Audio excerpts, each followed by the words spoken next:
大家好，欢迎来到我的频道，我是健身。今天是2024年11月27号星期三，又有在资源回收厂找到一台小米的打气机。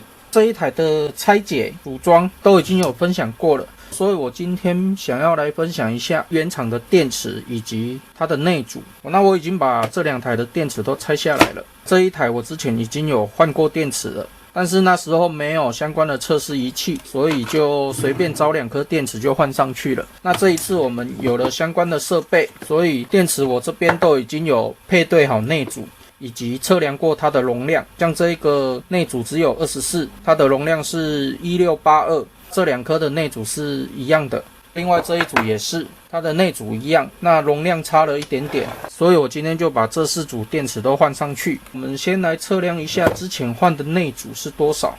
那我们用我们的内组测试仪，这2台我昨天在充电的时候都已经充电充不进去了，所以我们先来看一下，这一台设计很不好。这一颗内组已经到23欧了，所以已经非常高了。然后这一颗它的电池应该快坏掉了，因为它的数值会不断的跳动。看一下，这一颗还好，这一颗是 15.6 毫欧而已，现在70几了，80了，所以它的内组不稳定，应该也是电池相关的问题啦。那原厂的这一台的设计实在是很烂呢。这一颗的内组也已经到54欧了，然后这一颗已经量不出来了，所以这电池都已经坏掉了。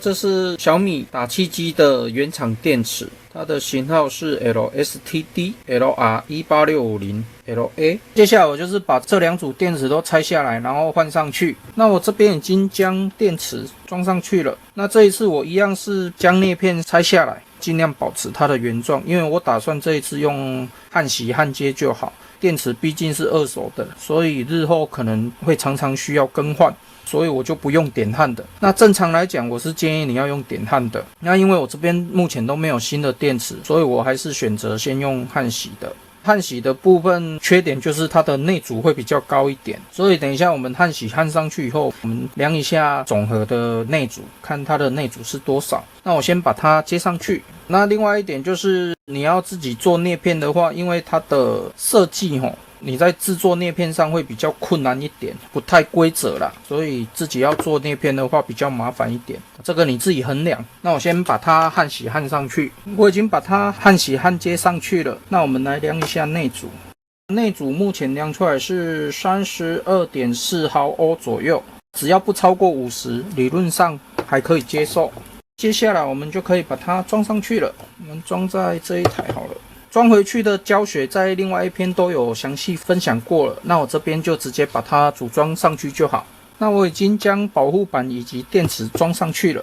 那装上去以后，我们要先激活一下，因为保护板移除电池以后它会断电。装上去以后，我们要重新激活一下，那就是拿一颗充电器，然后装上去，这样就可以了。然后它有亮灯，这样就可以了。那现在已经在充电了，充电的瓦数是 4.7 瓦。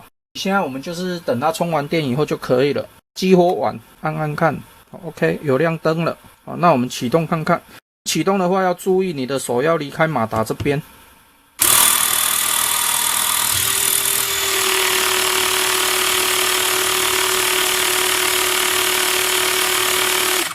OK 50，那这样子这一台的电池就更换完成了。接下来我们就是把外壳组装上去。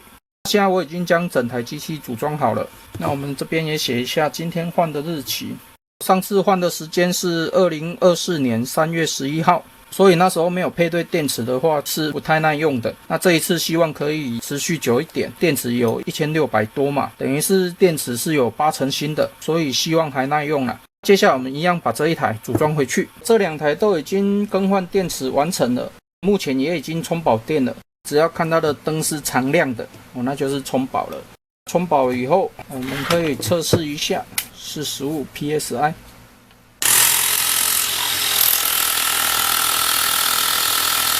打起来还是很有力的。另外这一台一样。